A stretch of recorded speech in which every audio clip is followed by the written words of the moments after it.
A doutora Roberta Laurindo é graduada em medicina pela Unirio, né?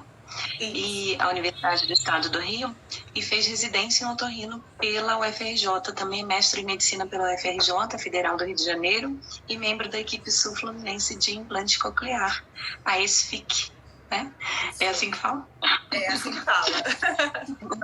Então, tá bom. Gostaria de agradecer o seu convite, um prazer estar aqui, tá? Muito obrigada e parabéns pelo seu trabalho, sempre trazendo informações de grande valia para a gente. Obrigada pelo convite. Eu que agradeço, obrigada. Vamos lá. Vamos começar primeiro falando sobre os critérios de indicação de implante coclear. Me fala o que você tem usado no seu protocolo. Então, eu acho que a gente podia dividir, né, os critérios de pré e pós-lingual. Acho que é a principal separação aí para a gente, né? Nas crianças pré-linguais, a gente divide também na questão de idade, né? Criança até 4 anos, aí que é o nosso objetivo. Na verdade, o nosso objetivo hoje são até crianças mais novas, né? A gente vê que quanto antes a gente implanta, melhores são os resultados por conta da neuroplasticidade. Então, em crianças até 4 anos, vocês fazem? Então, aqui no Brasil, a partir de 6 meses para perdas profundas, para perdas severas. A partir de 6 meses para perdas profundas e a partir de 18 meses para perdas, 12 meses para perdas severas. Tá. Então, são crianças com perdas neurosensorial, né, bilateral, severas a profundas, né, que não tem ganho em audibilidade, né? É importante a gente saber essa diferenciação com o uso de prótese auditiva, né? Então, todas as crianças que a gente faz de diagnóstico na triagem, né, a gente faz a protetização, coloca o aparelhinho e vê a resposta dessa criança com o aparelho. Então, se ela não tem uma audibilidade, uma discriminação, né, tem uma discriminação pior do que 50 decibéis, um ganho, né, em sentença aberta pior do que 50 decibéis, ela tem indicação de fazer um implante, né? Junto com os critérios de adequação psicológica da família, né? Tudo isso e os outros exames também que a gente vai falar. É isso. E para adulto? E criança, até 4 anos é essa a indicação, né? De crianças de 4 a 7 anos, a gente tem que ver se essa criança ela tem intenção comunicativa oral, né? Trabalhar essa linguagem oral da criança.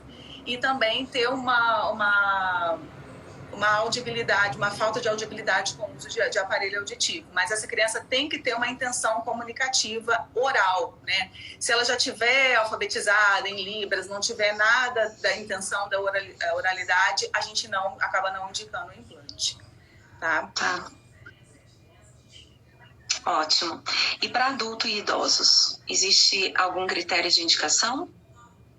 Para adultos e idosos, né, a principal diferença aí de criança é que a gente não olha tanto o grau de perda, né? A gente olha mais a questão do ganho com a prótese auditiva também. Então, a gente faz os testes, que a Patrícia depois vai falar um pouquinho melhor, né? E a gente acaba avaliando mais, na verdade, como esse paciente tem de ganho com o uso da prótese, né, em campo livre, do que mais propriamente o grau de perda, né? Antigamente a gente fazia só naqueles pacientes com perda auditiva severa e profunda. Hoje a gente tem outras indicações, aquele moderadamente severo, aqueles pacientes que têm pouco ganho com o aparelho, a gente acaba indicando o implante também, né? Mas é toda uma avaliação, uma avaliação com a fono que a gente faz para ver o ganho que esse paciente vai ter ou não com a prótese. Não adianta só ela ter assim, muitas mães falam, mas quando faz um barulho, ela escuta. Mas ela está tendo audibilidade, né? Ela está conseguindo discriminar esse som para poder desenvolver essa fala. Então, isso é o mais importante para a gente hoje, né? Essa questão dela conseguir mesmo entender o que está sendo falado com ela, para poder conseguir desenvolver a fala. Tem algum protocolo específico para quando a perda é do tipo retrococlear ou coclear? Existe alguma diferença para indicação? Não, coclear ou retrococlear não. O que a gente tem que avaliar a perda neurosensorial de uma forma geral, né? Só que nessas crianças que nascem com a perda auditiva, é importante a gente fazer a avaliação se ela tem a presença do nervo auditivo ou não. né? Porque se ela tiver uma genesia do nervo, não tem por que a gente fazer o implante, porque não tem como fazer. A gente vai passar o implante na cóclea e não vai ter como levar esse som para o cérebro. Mas em caso de um nervo mais afinalado, a gente ainda assim tem indicação de fazer um implante coclear. E a gente também tem que avaliar a perviedade dessa cóclea, né? Tudo isso que depois a gente vai acabar falando sobre os exames. Mas com relação às indicações, além da gente olhar a questão auditiva, né? A gente também precisa avaliar a questão psicológica dessa família, né?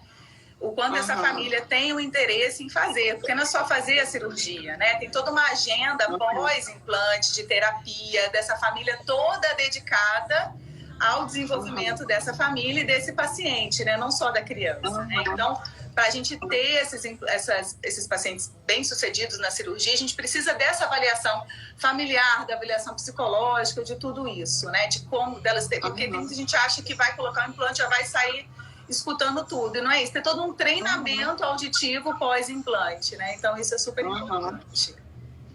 É muito bacana você falar disso, porque, sem dúvida alguma, a família, ela sempre é o alicerce, né? E tem que ter essa base, especialmente se tratando de criança, né?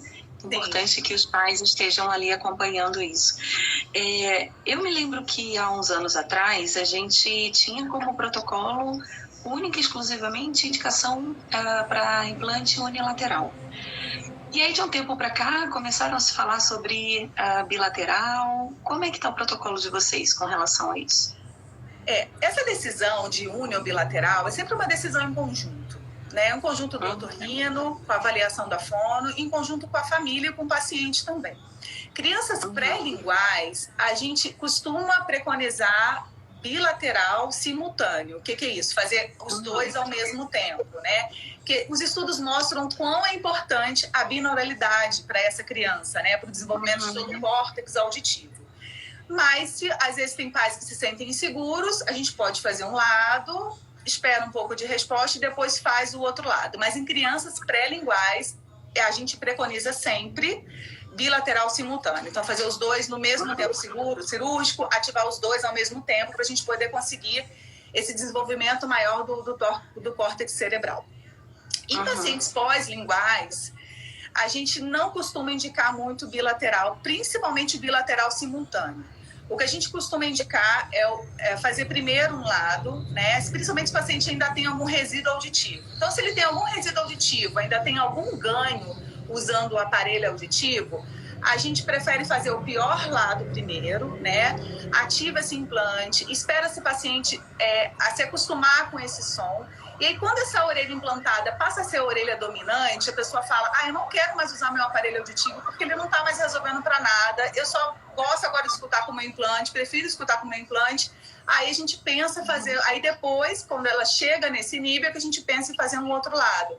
Porque para o adulto, né, que ainda tem algum ganho com o aparelho auditivo, ele fica aí 40 dias até a ativação sem escutar nada, e depois da ativação, ainda ter todo aquele costume, com aquele novo som, com aquela nova forma de escutar, é muito tempo para ele, é muito desgastante.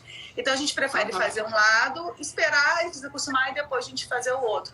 Mas é muito variável de caso para caso. Tem adultos que a gente vai fazer bilateral simultâneo porque não tem nenhum resíduo auditivo, já não tem ganho nenhum com o aparelho, e o paciente vira e fala, não, quero fazer os dois lados ao mesmo tempo, é isso que eu quero.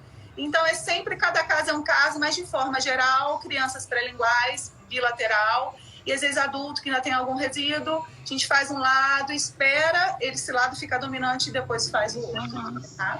Perfeito. Tem algumas perguntas aqui, deixa eu resgatá-las aqui, vamos lá.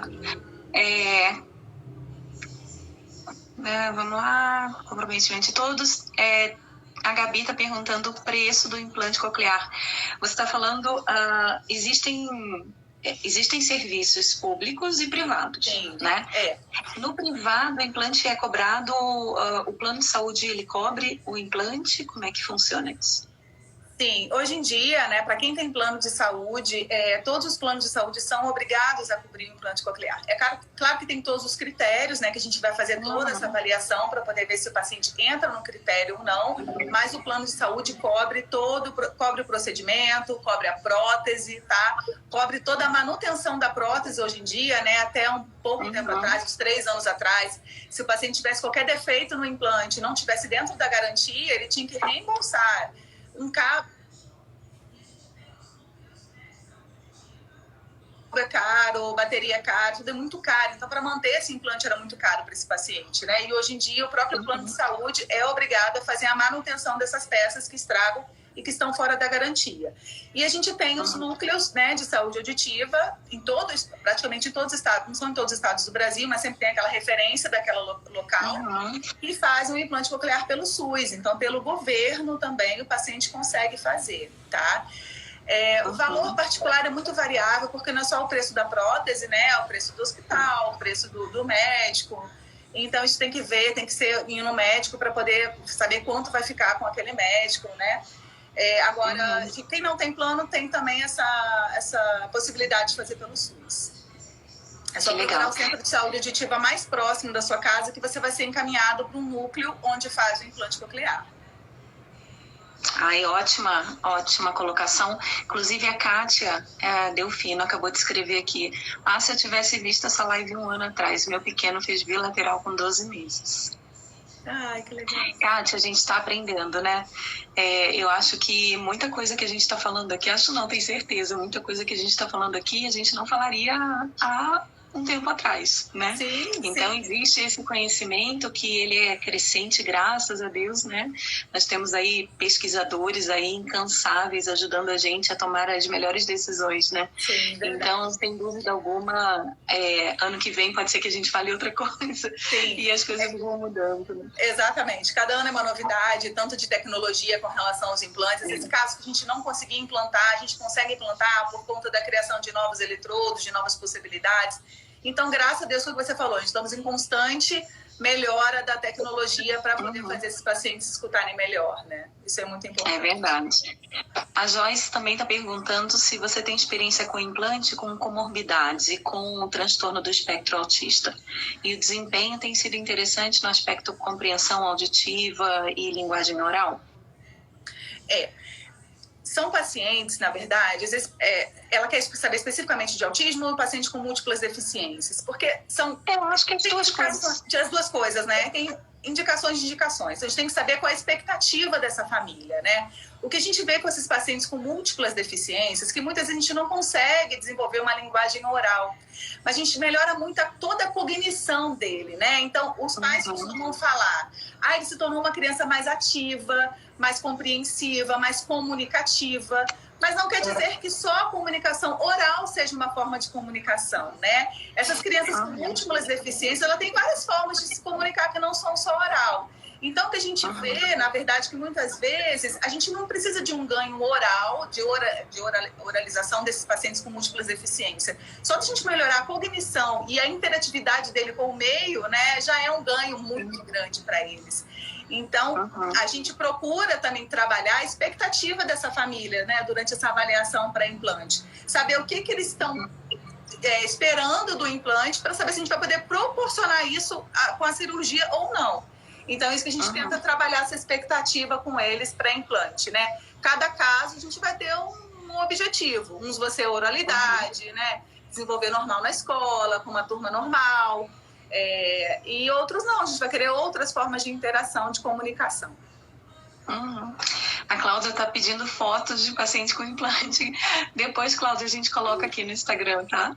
Isso, ótimo, pode. Tem outra pergunta aqui da Silvia. Uma criança com 7 anos... Não, porque eu tenho aqui implante, caso ela queira ver. Quero ver. Pode mostrar.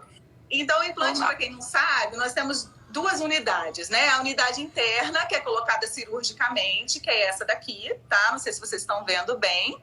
Esse daqui é o receptor, que fica embaixo da pele. E esse daqui é o eletrodozinho que a gente coloca lá dentro da cóclea, tá vendo? Bem pequenininho. Tô aqui mostrando.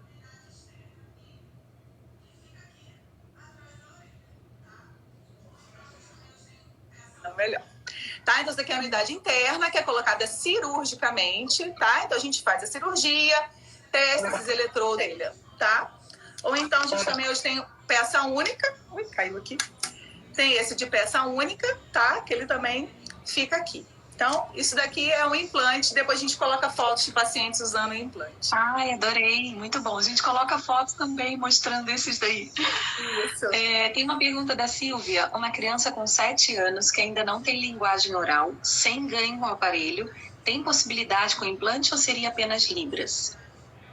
Então, pacientes até 7 anos que têm a intenção comunicativa, que não tem ainda nenhuma linguagem estabelecida com Libras, a gente ainda tem a possibilidade de implantar e ter um resultado. É óbvio que não vai ser um resultado tão bom, né, de oralidade, tudo isso, quanto uma criança abaixo de 4 anos, né? Porque o cérebro ainda não tem mais uma neuroplasticidade tão boa assim. Mas trabalhando a oralidade dessa criança, com fono, né, com treinamento auditivo, usando um aparelho, a gente pode sim ter alguma resposta com a implante coclear. Tem que ser avaliada para ontem, porque quanto mais tempo a gente espera, menos ganho a gente tem. Então a gente fala que tempo é fala, né? Quanto mais a gente corre, mais o resultado a gente consegue. É verdade. A Sabrina está dizendo que trabalha com ocupacional e tem uma funcionária implantada. E ela reclama muito, está bem caprichado, muito, de tontura quando desliga o aparelho para trabalhar. Faz sentido? Faz um pouco de sentido, né? Porque a gente vê que, como a gente sabe, né? A gente tem a cóclea e tem os canais semicirculares que são interligados. Então, ao mesmo tempo que a gente ativa essa audição, a gente está ativando também o equilíbrio, né? Porque a própria aferência do som, ela ajuda nesse equilíbrio. Então, faz um pouco de sentido, sim. A gente vê uns pacientes que reclamam, que ficam com falta de equilíbrio quando não estão usando o aparelho. Faz sentido quando não estão usando o implante. Faz sentido, sim. Ah, então tá bom. Nossa, que bom, né? As pessoas estão participando. O Bom, Edson acabou de escrever aqui. Fiz implante coclear 3 anos. Foi a grande decisão da minha vida. Parabéns, Edson. E o Edson é um querido, é um paciente meu, assim, um resultado excelente. Ai, que bacana. Muito medo de implantá-lo e